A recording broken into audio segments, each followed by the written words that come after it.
कालिया नाग का जहर। एक दिन कालिया नाम का विशाल महाकाय नाग यमुना नदी के पानी में वास्तव में आ जाता है। आते ही वह पानी में अपना जहर उगल देता है। पानी के सारे जीव तड़प तड़प कर मरने लगते हैं। ये बात गांव का एक चरवाहा देख लेता है और वह अपनी गाय को पानी से बाहर निकालकर दौड़ते हुए नंद बाबा के पास आता है और कहता है, नंद बाबा, बड़ा अनर्थ हो गया है। हमारी यमुना नदी में एक विशाल महाकाय जीव आ गया है जो एक बड़ा सा सांप दिखता है। यमुना नदी के पानी में अपना जहर घोल दिया है उसने। मेरी गायों को बचा लीजिए बाबा, मुझे और कोई साधन नहीं है, कमाई का जरिया नहीं है। अगर गाय को कुछ हो जाएगा तो मैं अपना और अपने परिवार का निर्वाह कैसे करूँगा? अरे, ये तो बड़ी चिंता का विषय है। सारे गांव वाले को सूचित कर दो कि कोई भी व्यक्ति यमुना नदी का पानी ना पिए। सारे गांव वालों को कह दो कि अपने जानवर या अपने बच्चों को पानी से दूर रखें। बूढ़े लोगों को भी दूर रखने के लिए कहा जाए। कोई भी नदी के पास नहीं जाएगा। तब तक इस समस्या का हल मैं निकालता हूँ। यमुना नदी में कोई नहीं जाएगा। आखिर ये हमारे वृंदावन के सारे पशु प्राणी मानव जीवन का सवाल है। हमें गांव बचाना होगा। सेवक जाकर अभी ये सारे सूचना संपूर्ण गांव में फैला दो। नंद बाबा का सेवक सारे गांव में जाकर ढिंढोरा पीटकर यह सूचना सबको देता है। बाल कृष्ण भी सूचना को सुनता है और उसे ज्ञात हो जाता है कि जरूर यह किसी की चाल है। कोई तो वृंदावन निवासियों के जीवन पर संकट ला रहा है।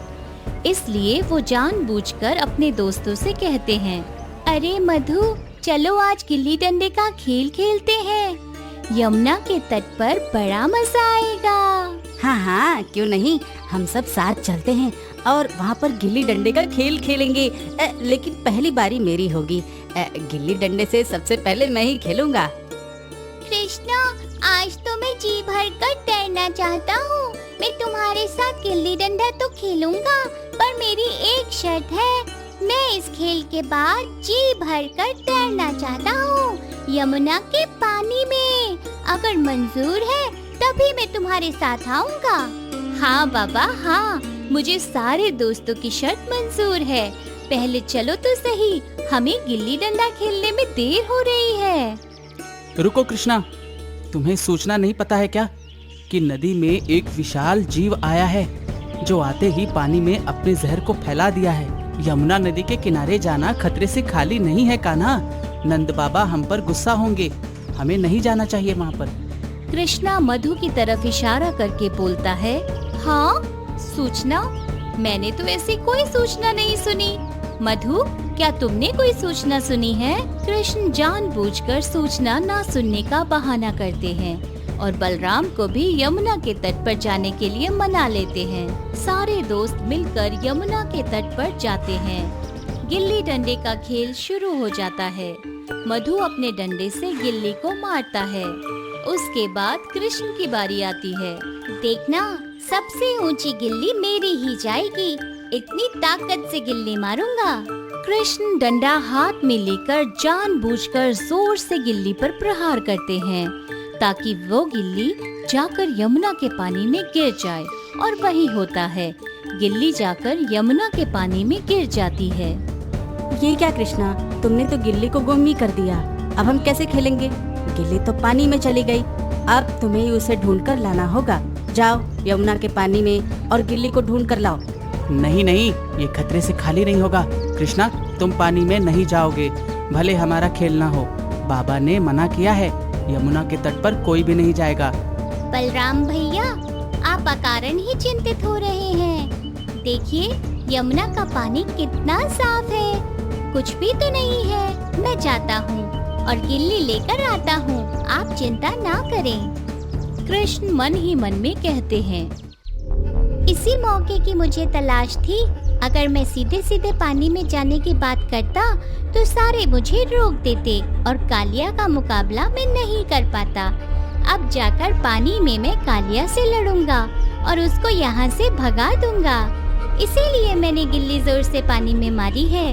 बलराम भैया, मुझे माफ कर देना। मैं बाबा के आदेश का पालन ना करते हुए पानी में जा रहा हूँ। ऐसा कहकर कृष्ण पानी में कूद जाते हैं। गिल्ली तो कहीं दिखाई नहीं दे रही है। गिल्ली तो मेरा बहाना था, मुझे तो कालिया नाग को ढूंढना है। कालिया, कहाँ हो तुम? हिम्मत है तो मेरे सामने आओ। कृष्ण ऐसे कहते हैं, तभी पीछे से कालिया नाग जोर से अपने विष का प्रहार कर देता है। नदी के बाहर खड़े साथी ये देखकर डर जाते हैं कि पानी फिर से काला होने लगा। सब चिल्लाते हैं, कृष्णा, कृष्णा। सभी बालक गांव वालों के पास जाते हैं और कृष्ण को बचाने की याचना करते हैं। अच्छा, तो तुम हो कालिया नाग। तुम यहाँ यमुना नदी में क्या कर रहे हो? मैं तुम्हें आदेश देता हूँ कि नदी छोड़कर तुरंत यहाँ से चले जाओ। तो इतना सा बालक और मुझे जाने के लिए कह रहा है।